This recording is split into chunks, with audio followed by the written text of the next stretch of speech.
우리가 살아가는 이 세상은 대부분 보이고 들리는 것 위주로 살아갑니다. 집을 지어도 외부 단장에 더 많은 비용을 들입니다. 보여지기 위해서. 그래서 그 집이 내부가 빈약한 경우가 많습니다. 사람의 경우도 마찬가지죠. 내면보다 외모 단장에 더 많은 신경을 씁니다. 사실 내면이 더 중요한데 내면을 가꾸는 데는 공을 덜 들입니다. 외모는 생명이 짧습니다. 그러나 내면은 영원합니다. 평생을 갑니다. 보이는 것보다 보이지 아니하는 것이 훨씬 더 아름답고 정말로 좋습니다. 예술가들의 창작은 보이는 것으로 하지 않습니다. 작가들은 들리는 것으로 글을 쓰지 않습니다. 피카소라는 화가는 보이는 것을 그리지 아니하고 생각나는 것을 그린다, 그렇게 말을 했습니다. 보이고 들리는 것은 순간입니다. 보이고 들리는 것은 거짓이 많습니다. 보이고 들리는 것은 체험이나 경험 위주의 내용들이 많습니다. 성경에서 예수님이 부활을 의심하던 제자 도마에게 예수님은 나를 본 거로 믿느냐? 너는 나를 본 거로 믿느냐? 보지 못하고 믿는 자들은 복되도다 말씀하시면서 체험을 넘어선, 경험을 넘어선 믿음의 중요성을 강조하셨습니다. 체험이나 경험 위주의 삶은 자신의 삶을 극히 제한시킵니다. 그리고 체험이나 경험이 다 알려주는 것은 아니에요. 빙산의 일각이죠.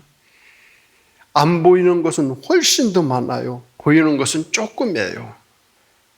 체험이나 경험을 통해 더 잘못되어질 수도 있고 왜곡된 것을 알 수도 있고 거짓된 것을 발견할 수도 있습니다. 훨씬 더 많습니다.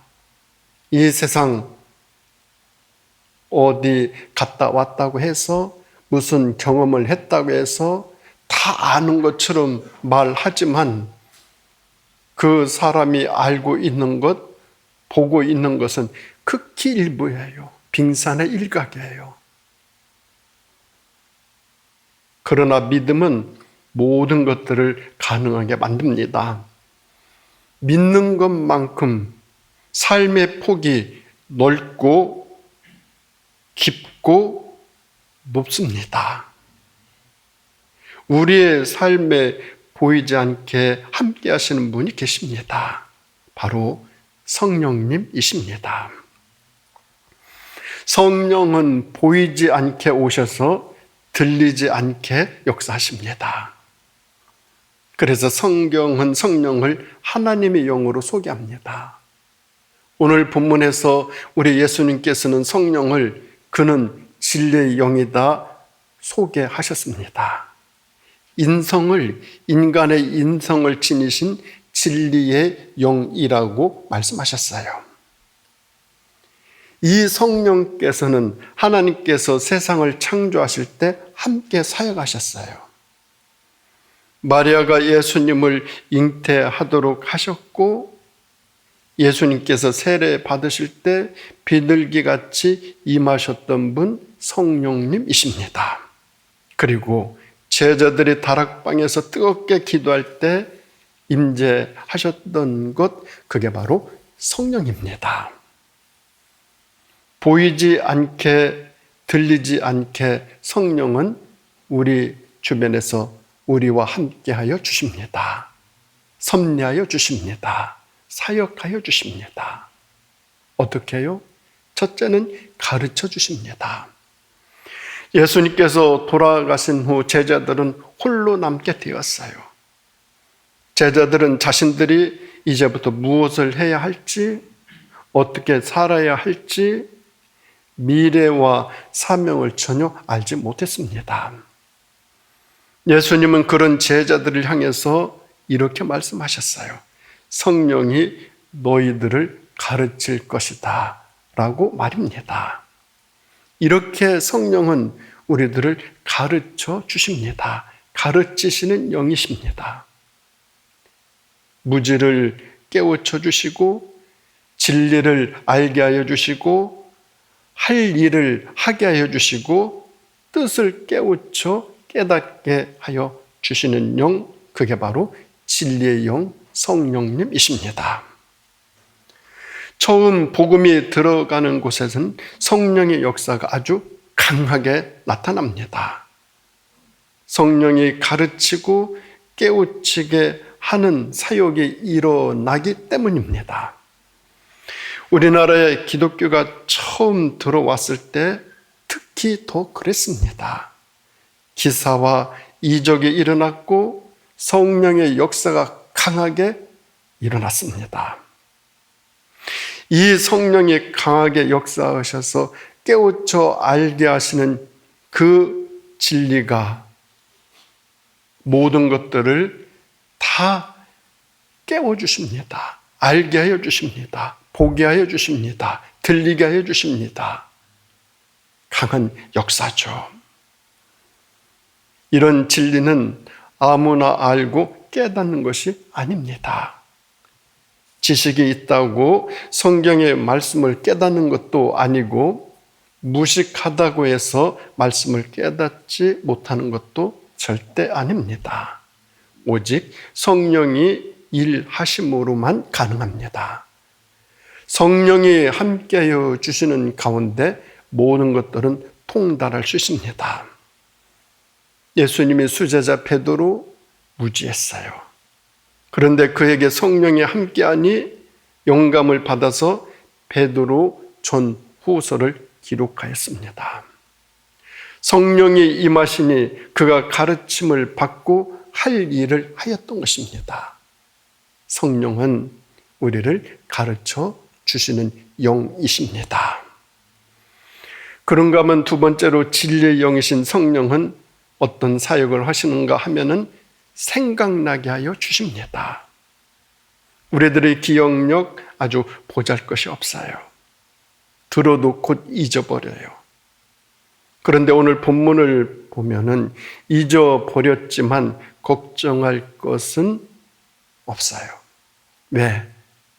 필요할 때가 되면 생각나게 하시리라 말씀해 주셔요. 필요할 때가 되면 우리에게 생각나게 하여 주시는 영, 성령님이십니다.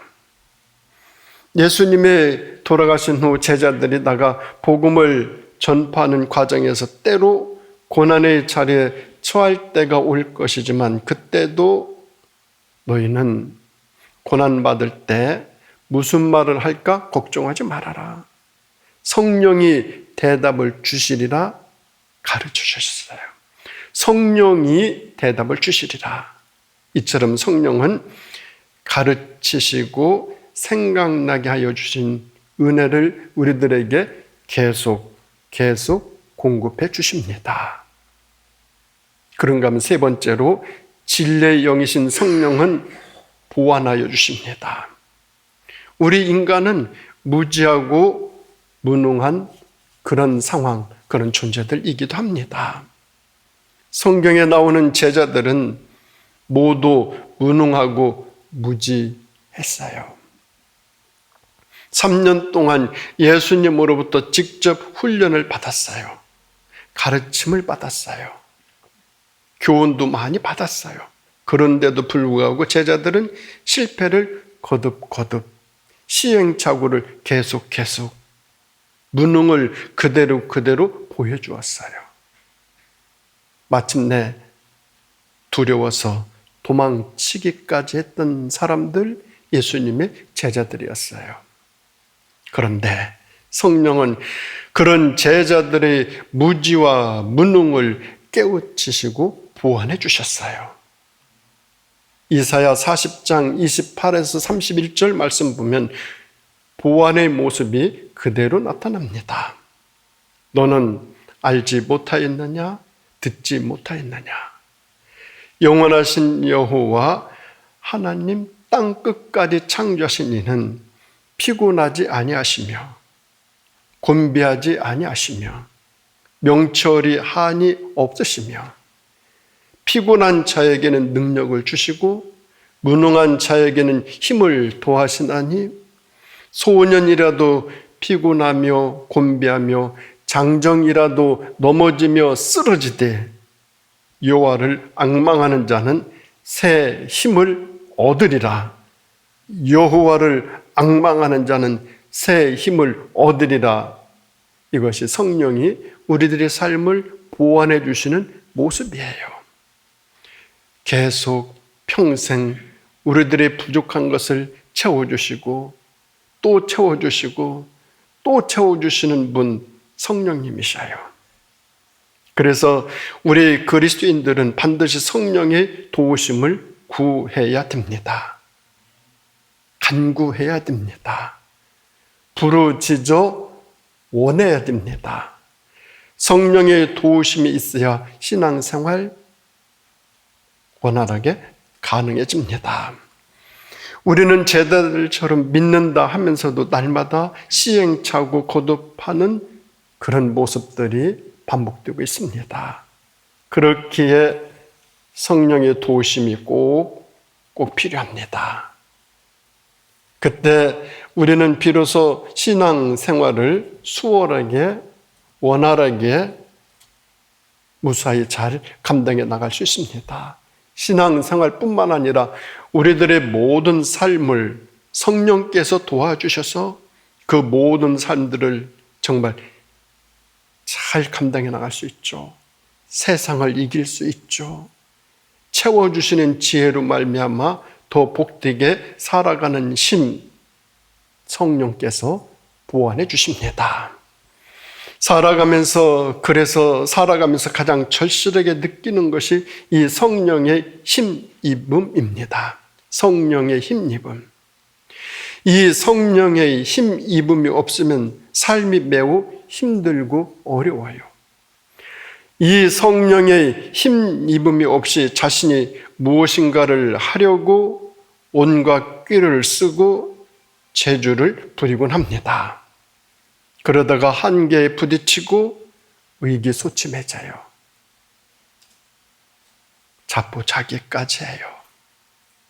어떤 사람은 극단적인 선택까지 해요. 성령의 힘입음을 몰라서 그렇습니다. 이런 현상은 누구에게든지 어디에서든지 무슨 일에서든지 자주 나타나는 증상입니다.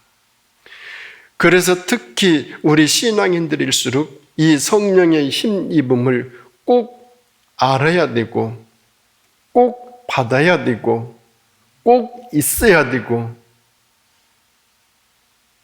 반드시 갈구해야만 합니다. 이 성령의 힘입음이 있느냐 없느냐는 엄청난 차이가 있습니다. 예수님의 제자들, 예수님의 부활 전과 예수님의 부활 후 완전히 다릅니다. 예수님이 부활하신 후 성령이 강림하시고 나서 제자들은 일신된 모습을 보여주고 있습니다. 성령을 받고 성령을 힘입음으로 제자들은 달라졌습니다. 가는 길 거침이 없었어요. 막힘이 없었어요. 주저함이 없었어요. 담대하게 세상을 이기며 나갔습니다. 모두 순교하죠. 요한만, 예수님의 어머니 마리아를 지키기 위해서 요한만 수완을 다 이렇게 살았지만 나머지 제자들은 다 순교했어요. 그 순교의 자리까지 성령이 도와주셨어요. 성령의 도움이 없이는 순교의 자리에 이를 수가 없어요. 하고 싶어도 못해요. 성직자들의 최고의 영광은 순교죠. 아무나 할 수 없죠. 성령의 도움만 입은 사람들, 성령의 힘입음을 받은 사람들만 마지막 순교의 자리에 이르를 수 있죠. 성령이 그들과 함께할 때 그들의 삶은 하늘에 빛나는 별과 같이 순교할 수 있었습니다. 그렇기 때문에 그리스도인들은 반드시 성령의 힘입음을 통해서, 성령이 나와 함께 하심을 통해서 하나님의 하늘의 뜻을 이 땅에 실현시켜 드릴 수 있습니다. 우리 신앙인들은 거룩하신 영이신 성령의 힘을 반드시 힘입어야만 됩니다. 그 성령이 내게 임하시면 생각나게 하시고 가르쳐 알게 하시는 그 은혜를 입습니다. 뿐만 아니라 내 인생을 주관하시고 내 앞길을 안내해 주시고 내가 가는 길을 이끌어 주시는 분, 진리의 영이신 성령님이십니다. 내 힘이 아니고 성령의 힘입니다. 그래서 세월이 지난 후에 내 인생을 뒤돌아보면 성령이 내 인생을 인도하셨다라는 것을 비로소 알게 되어지죠. 반드시 성령의 인도하심을 받는 삶, 그 삶이 우리 모두의 삶이 되어질 수 있기를 바랍니다. 그런가 하면 네 번째, 진리의 영이신 성령께서는 우리들의 사고를 변화시킵니다. 우리들을 변화시켜 주십니다. 성령은 때로 힘의 성령으로 우리에게 역사하십니다. 불로, 바람으로 역사하시기도 합니다. 그런데 성령은 소리 없이 다가와 우리의 사고의 틀을, 생각의 틀을 바꿔놔요. 변화시켜놔요. 제자들을 보면 예수님의 부활 전과 후에 사고의 틀이 완전히 바뀐 것을 알 수 있습니다. 부활 이전에는 예수님이 누구이신지 정확하게 인식하지 못했습니다. 제대로 고백할 줄도 몰랐습니다. 그래서 제자들은 때로 헤매이기도 하고 혼란에 빠지기도 하고 부인하기도 하고 예수님을 멀리하기도 했습니다. 그런데 예수님의 부활 이후 성령을 받고 나서 제자들은 예수가 누구인지 정확하게 인식하였고 진정으로 알게 되었어요. 제자들이 그렇게 알고 나서 힘을 발휘해요. 두려움이 없었어요. 알아야 힘이 나옵니다. 제대로 알 때 거기에서 나오는 힘은 엄청나죠. 성령은 우리의 사고를 이렇게 변화시키죠. 오늘날 그리스도인들 중에서 예수를 잘 모르면서 아는 채 하시는 분들 있습니다. 사람들을 오답니다. 예수님을 만나 뵙지도 않고 예수님을 잘 아는 것처럼 이야기합니다. 모두 그 말들은 자기 생각이에요. 그러니 곡해를 해요. 잘못된 신학을 말해요. 잘못된 신앙을 말하기도 해요. 거기에서 잘못된 신앙, 잘못된 신학, 잘못된 이단 사이비가 파생되어 나오곤 합니다. 그동안 많이 그랬어요. 가도 오래 믿으시는 분들 가운데 이론으로 신앙생활 하시는 분들이 계셔요. 그분들은 내 생각을 주장하고 잘못된 주장을 펼치면서도 그것이 잘못되었다 인식하지 못하시는 경우 많아요. 이론 신앙일수록 잘 무장된 그 이론으로 논리를 펼치면서 우기기를 잘해요.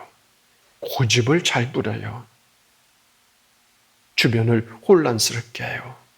사람들을 혼돈에 빠뜨려요. 안타깝게 이루 말할 수 없죠. 이단 사이비가 얼마나 거기서 파생되었습니까?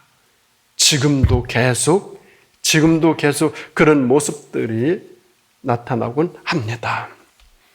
그래서 성령의 만남 체험이 있습니다. 성령의 만남으로 우리는 중생하게 되고 거듭나게 되고 회개하게 됩니다. 그때 끝없는 눈물이 나옵니다. 이 만남이 있어야 깊이 알게 되고 정확하게 알 수 있어요. 성령을 만나게 되면 이 성령은 내 판단, 내 생각, 내 주관, 내 이성을 변화시켜 나를 성령께서 주관하시고 주도해 나가십니다. 나를 내 마음대로 살게 하지 아니하시고 성령께서 내 삶을 주도하여 나가십니다. 그래서 그때 인생관이 달라지죠. 생각이 달라지죠. 내 주관과 내 이성도 변화되고 달라지죠. 이렇게 성령은 내 사고의 틀을 바꾸어 놓으십니다. 그래서 베드로처럼 내가 정확하게 신앙 고백을 하게 되고 복음의 핵심을 확실하게 전하게 되어지죠. 거기서 하나님의 하늘의 뜻을 이 땅에 실현시켜 드리는 역사와 희생과 놀라운 사건들이 이어져 나가게 됩니다. 기독교의 역사는 성령의 역사입니다. 오늘날까지 기독교가 이렇게 되어질 수 있는 것은 성령께서 함께 해주시는 역사 때문입니다. 그런가 하면 다섯 번째로 진리의 영이신 성령은 우리에게 평안을 주십니다. 예수님 부활 승천하신 후에 제자들은 두려움에 떨었어요. 가는 곳마다 핍박이 기다렸어요. 모진 박해를 받아요. 죽음에 이르기까지도 합니다. 그런 모습을 보면서 제자들은 다락방에 숨어 들어갔습니다. 다락방은 들어가고 싶어서 간 것이 절대로 아닙니다. 제자들은 갈 곳이 다락방밖에 없었어요. 세상이 두려웠어요. 그 두려움 속에서 제자들은 숨을 곳이 필요했는데 그곳이 다락방이었던 것입니다. 그곳에서 제자들은 미래가 암담하였고 앞날에 험난하다는 것을 깨달았어요. 그러니 다급하고 두려운 마음으로 금식하였을 것입니다. 부르짖었을 것입니다. 절규에 가까운 부르짖음이었을 것입니다. 우리 신앙인들은 이렇게 부르짖어 기도할 필요가 있습니다. 인생 살아가면서 때론 부르짖는 기도 드릴 때가 있습니다. 이 세상에서 좋은 것은 수고 없이 그냥 얻어지지 않습니다. 마가의 다락방은 용광로와 같은 곳입니다. 용광로 들어가면 다 녹아요. 형체가 사라져요. 그리고 새로 태어나요. 마침내 제자들은 그 기대와 같이 다락방에서 성령을 받습니다. 제자들은 그날 비로소 두려움으로부터 해방을 받습니다. 비로소 그들은 두렵거나 주저한 마음이 사라졌어요. 나갔어요. 복음을 전하였어요. 예수님의 부활을 전파했어요. 성령의 역사 안에서만 가능했던 일입니다. 그런 제자들을 향해서 예수님께서 이렇게 말씀하십니다. 평안을 너에게 주리니 이 평안은 세상이 주는 평안과 같지 않다 말씀하셨습니다.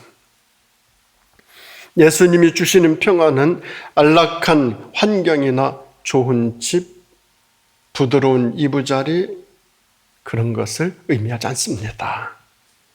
이 평안은 죽음의 자리에서도 느껴지는 성령이 함께 하시는 평안함입니다.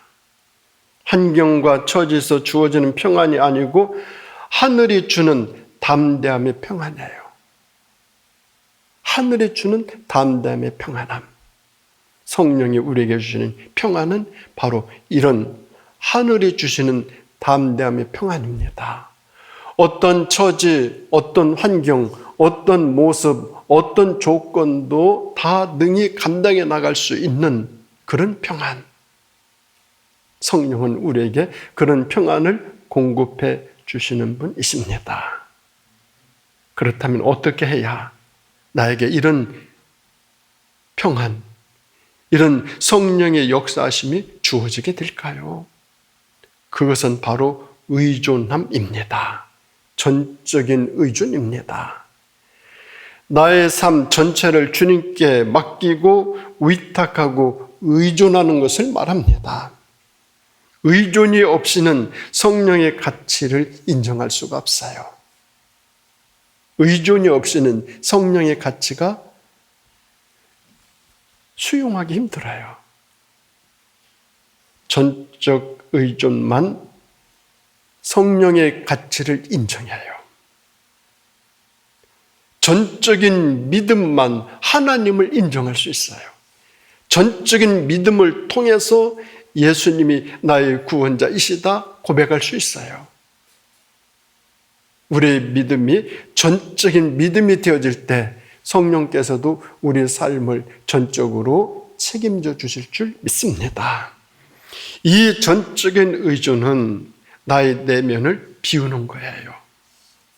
내 안에 인간적인 것들, 내가 세운 알량한 계획들, 내 안에 더러운 죄악들 다 내려놓고 씻어내고 비워내야만 됩니다. 주실 은혜를 채우려면 내 내면을 다 비워야 돼요. 그리고 깨끗하게 씻어야 돼요. 성령께서는 그런 심령에 하늘의 온갖 보화를 채워주셔요. 비워져 있지 아니하는 곳에 채울 것은 아무것도 없어요. 비워져 있으면, 깨끗해져 있으면 저절로 채워져요. 저절로 채워져요. 예수님 승천하신 후 제자들의 다락방에 모여 몸부림을 치며 기도했어요. 이 몸부림, 어떤 몸부림인가 하면 다 내려놓음의 몸부림이었어요. 전적으로 의탁한다는, 전적으로 모든 것을 맡긴다는 그런 몸부림이었어요. 성령 받을 준비를 완벽하게 하는 자기 비움의 몸부림이었던 것입니다. 이런 몸부림이 있을 때 성령이 그곳에 임하시게 되어지죠. 성령이 오순절 다락방에 임함을 통하여서 하나님의 뜻이 이 땅 위에서 성령을 통해서 역사해 나가시죠. 그렇게 된 후 제자들은 진정한 제자들이 될 수 있었습니다. 그런 성령이 내 안에 임하실 때 성령은 내 인생의 주인이 되어 나와 함께 동행해 주십니다. 하나님께서 보내실 그 성령이 나와 함께 모든 일들을 감당해 나가십니다. 이제 그런 성령의 힘입음을 얻기 위해서 다 내려놓고 성령께 나를 더 위탁하시기 바랍니다. 더 맡기고 더 내려놓고 전적으로 의지하시기 바랍니다. 그러면 성령께서 내 안에 내주하셔서 내 주인이 되어서 나의 삶을 주님의 선하심과 인도하심 속에서 날마다 공급해 주시는 주님의 평안과 주님의 강건함으로 우리 모든 삶을 채워주시고 하늘나라 갈 때까지 하나님이 우리 삶을 책임져 주시고 동행해 주실 줄 믿습니다. 이런 주의 성령이 우리 모두에게 늘 함께하여 주시기를 예수님의 이름으로 축원드립니다. 기도하시겠습니다. 하나님 아버지 감사드립니다. 진리의 영으로 오셔서 저희들과 함께 동행하여 주시면서 가르쳐 주시고 생각나게 해 주시고 보완하여 주시고 변화시켜 주시고 평안으로 채워주시니 감사드립니다. 우리 주의 성령이 임하심을 통하여서 나의 삶이 하나님 귀한 것으로 채워지게 해주시고 그 체험을 통하여서 하나님의 하늘의 뜻을 이 땅 위에서 실현시켜드리는 복된 삶, 은혜로운 삶이 우리 모두의 삶이 되어질 수 있도록 인도하여 주시기를 예수님의 이름으로 간절히 기도드립니다. 아멘.